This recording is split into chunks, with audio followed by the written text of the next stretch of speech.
I have teased enough and said enough in comments that probably anyone will pretty well know what the other community that I have been visiting here at the edge of nowhere to see if I might like to have an alternative to being just an old man in a tin can might be.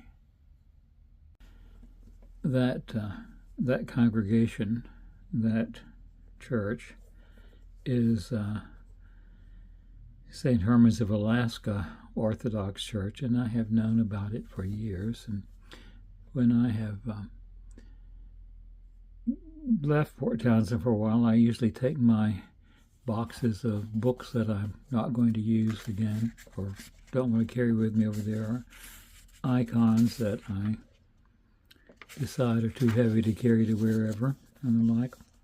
And I have visited by bicycle, and I have some friends who are regular worshipers there.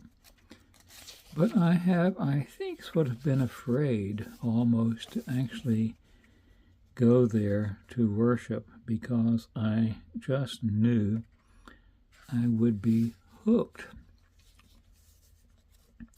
And I did, and I am, in a sense, all of those things.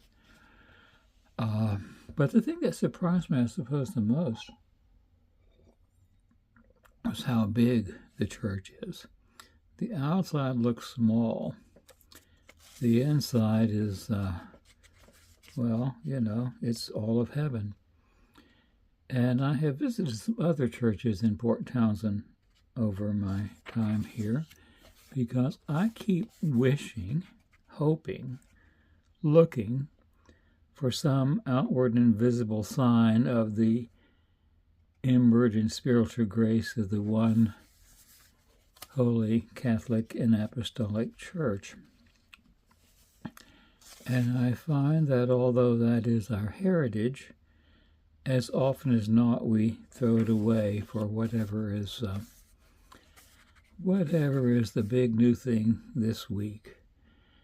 And alas, the local Episcopal Church, which is the oldest Episcopal church, I think the oldest church in Northwest Washington and certainly in Jefferson County, is, as far as I can tell, basically just a witch's coven.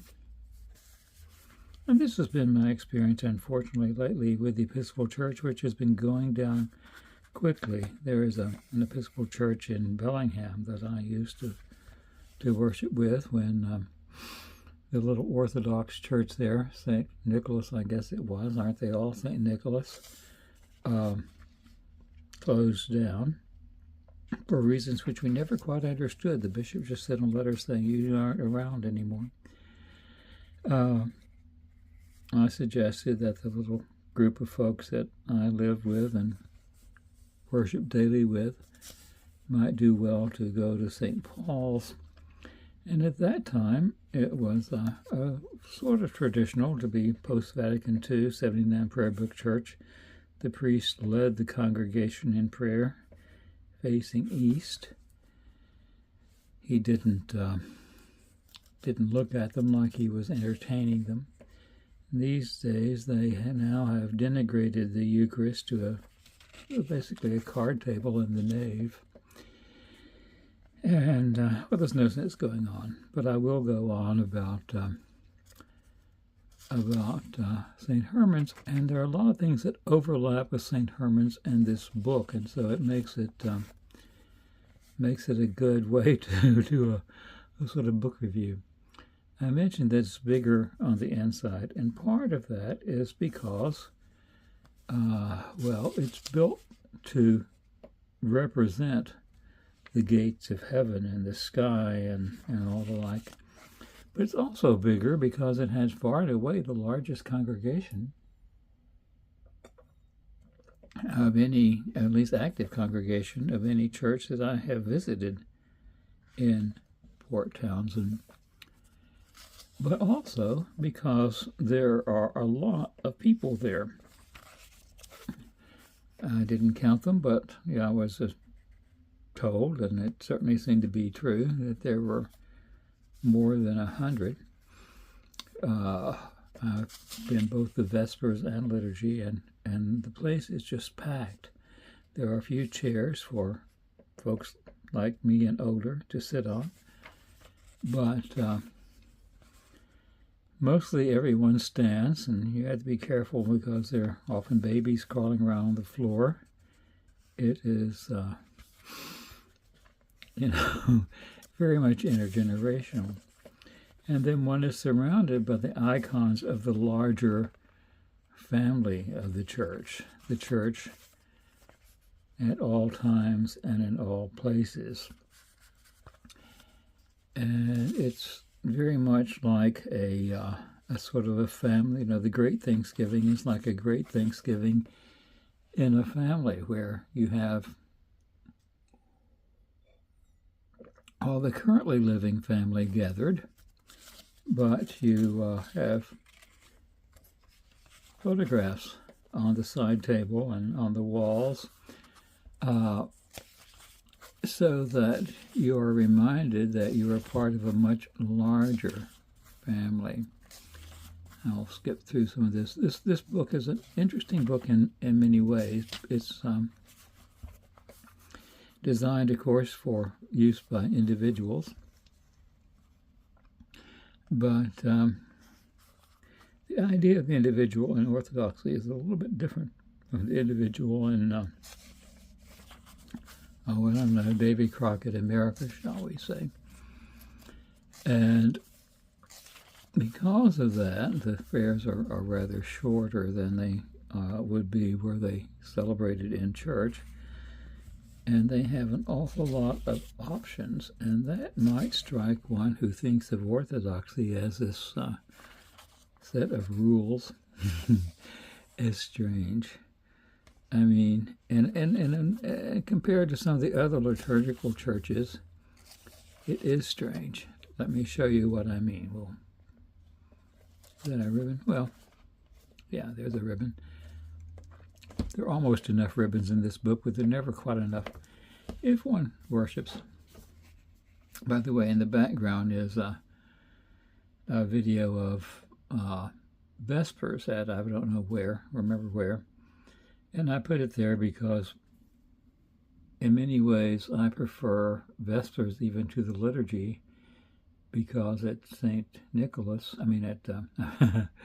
well, this was true at St. Nicholas back in Bellingham as well. At St. Herman's, the church is lit by candles, and all the gold and the icons just glow. It's beautiful by day.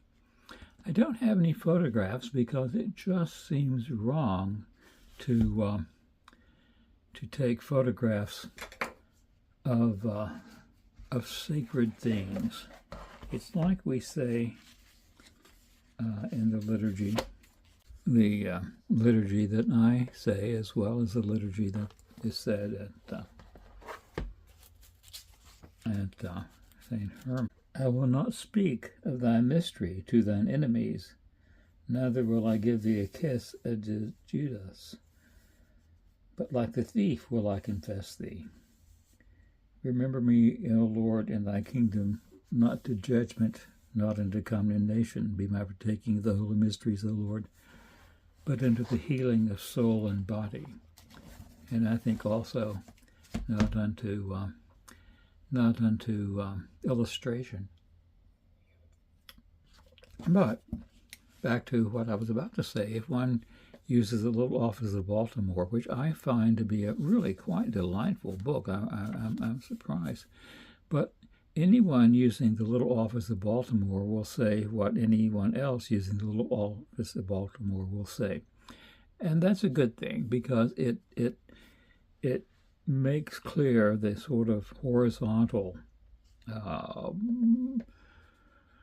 direction, dimension of the church, that it's not just in the tin can, it's not just in wherever you are, but it's spread all across the world. I love the English hymn, The Day Thou Gavest, Lord, has ended, because it has the image of the church continuing prayer all around the world as the sun goes around the world.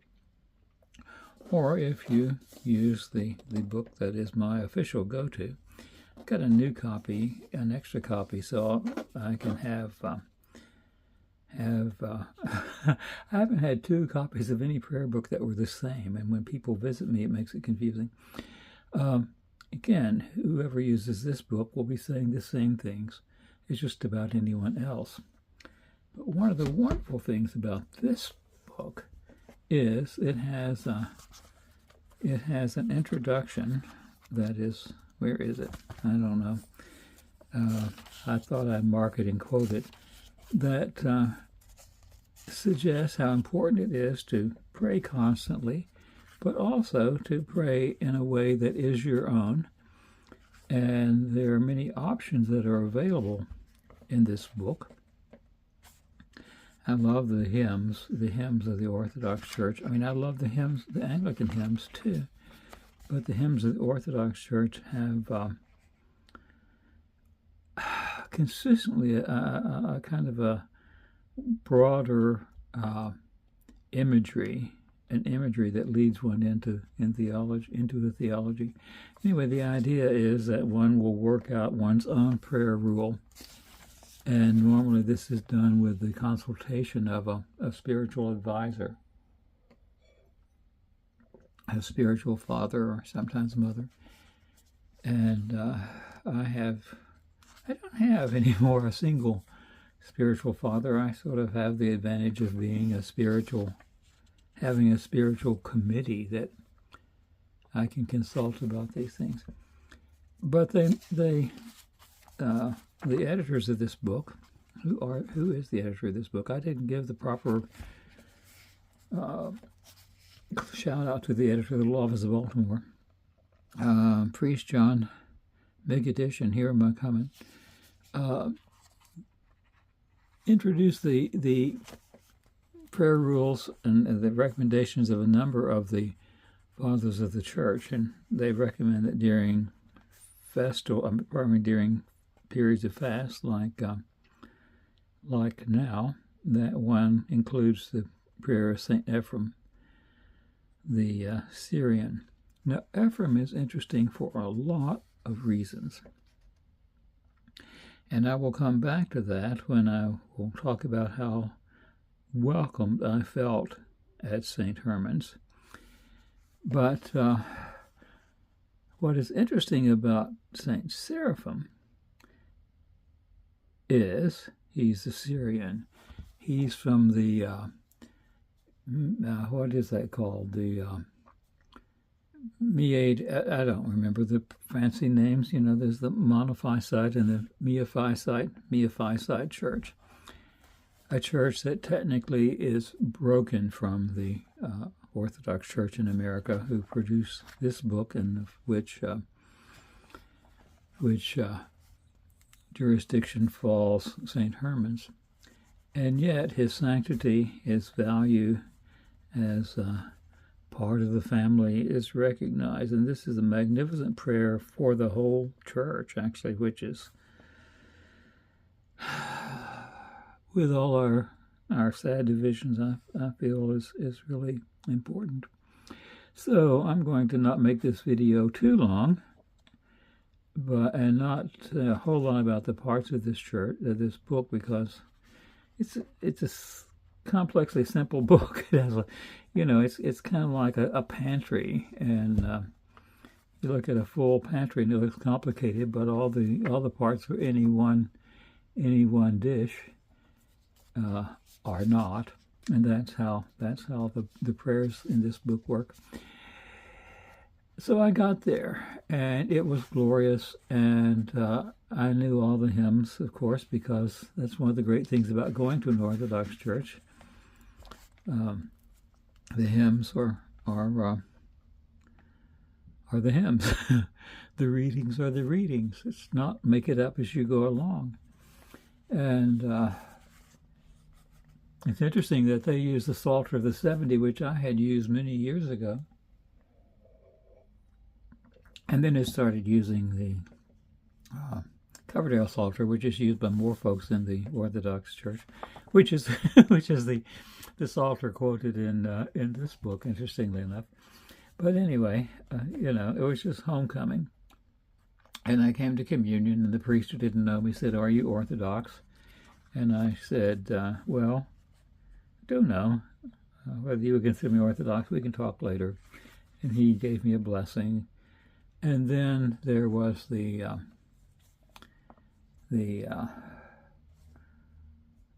coffee hour, a trapeza, which, one of the claims of the Orthodox Church is that it is the Church of the New Testament, and certainly you can see this meal on the Lord's Day is going back to the New Testament. And there's real food, and no one talked about their new car or politics, at least not with me. There were about, their growth in theosis. And I confess that I was highly tempted to just sign up and jump into the waters of the Hellespont and say, take me to Byzantium. I live in no country for old men. But I am in a branch, a stream, a current, a riptide of the one Holy Catholic Apostolic Church, which sort of goes back to what is sometimes called the Fond du Lac Circus. And one of the participants in the Fond du Lac Circus was St. Tikhon of Moscow, for whom the liturgy that I use is named. And of course, Tikhon of Moscow is also one of the founders of the Orthodox Church in America. And so I called the priest and said, I think I feel like I'm as Orthodox as I could be, and I don't think I need to do more stuff. There's always a tendency to add more stuff. I have had a conversation lately with a YouTube or YouTube guy, I guess, about rebaptism in the church, and people have different thoughts. And he found a quote from Callisto War, and Callisto of blessed memory said something that made very good sense and was what I would have said had he not found it first. It's nice to agree with someone as eminent as His Eminence Archbishop Callistos, but not everyone agrees with me or with him. But anyway, what the priest there said, well, you're certainly welcome at the church. I felt not like a visitor, but like a family member who's kind of been away for a while, and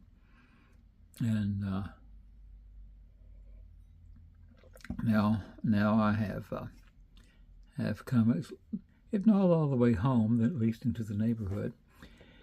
And one of the things that is wonderful and beautiful about the Orthodox Church, the church that calls itself Orthodox with no hesitation and no need for hesitation, is that it has preserved the deposit of faith. Unfortunately, in the English church, the English-speaking church, because of course the Eastern Church grew out of the Greek Church, and they would get to places and they would immediately translate the liturgy into local, or as soon as possible, into the vernacular, the Vulgate, so to speak. Hence we get the Russian Church and all the others. The English Church had that unfortunate Reformation, and whether Anglicans like to admit it or not, the Church of England got its reboot from a usurping king who wanted to commit adultery and be blessed in his adultery. And God works in mysterious ways, and the liturgy that was preserved, and nevertheless, despite all, it's pretty much the liturgy that is recognized now by both the Rome and Byzantium, so to speak. But a lot of parts got thrown out. And I think it's worth reclaiming those. I'm a little old and weak and feeble to do much about reclaiming the heritage of the Western Church, but there are some wonderful, wonderful bits and pieces that I don't want to give up. And the wonderful thing about being alive now, with everybody knowing everything all the time about everyone else, is that it is possible to be overwhelmed, quite frankly. You know, I probably would do better if I didn't do any kind of comparative liturgy, because a little bit is enough. But I have access to, am blessed to be able to experience both the Orthodox West and the Orthodox East. And as I get older and older, and Ziggy of Alexander becomes more important to me, I don't want to abandon those witnesses, those practices which have served me so well for so long. But what I will say, if you're not as fortunate as I am to be a kind of a person who has a committee of support in a way, and the background from study and ordination and being part of so many wonderful communities over the years, I recommend the Orthodox Church, and here's why. There's a lot of things that are just oversimplifications. The idea that somehow the Orthodox Church has always done exactly what it does this week. I've been rereading one of my homies, one of my besties, Maximus the Confessor. He is a confessor because although he was ordained in a proper way by the proper church and all those sorts of things, the church at his 15 minutes thought he was a bad boy, so they chopped off his right hand so he couldn't write any more blasphemy, ripped out his tongue. And you feel bad because you're put in Facebook jail. And yet the church came to realize, whoops, that was a mistake. All that aside, because we are fallen human beings, is one way of saying it. Nasty folk is another way of saying it, I guess. We all do bad things. But what I find is true in the Orthodox Church more than any other in my experience is that it supports one in one's life in Christ. It supports one in one's theosis, its deification. There was a time when the Methodists were interested in a similar thing because Wesley was, and Wesley, of course, was a big fan of the Eastern Church. But in my experience, that's no longer true. So the nice thing about orthodoxy is one gets not only support in one's own life, but the idea that one is part of something that is not only horizontal, but also through all times and all places, that one is indeed living in the kingdom of God, and that's a good thing. Well, I thank you for watching, and I would appreciate your comments. And I know this video has been kind of long, but I couldn't figure out any way to make it get shorter. And you know, that's one of the lovely things about Orthodoxy. We go to movies these days where superheroes battle each other for hours and hours, and we complain if a worship service goes over 36 minutes and a half. You ain't been to nothing till you've been to an all-night vigil.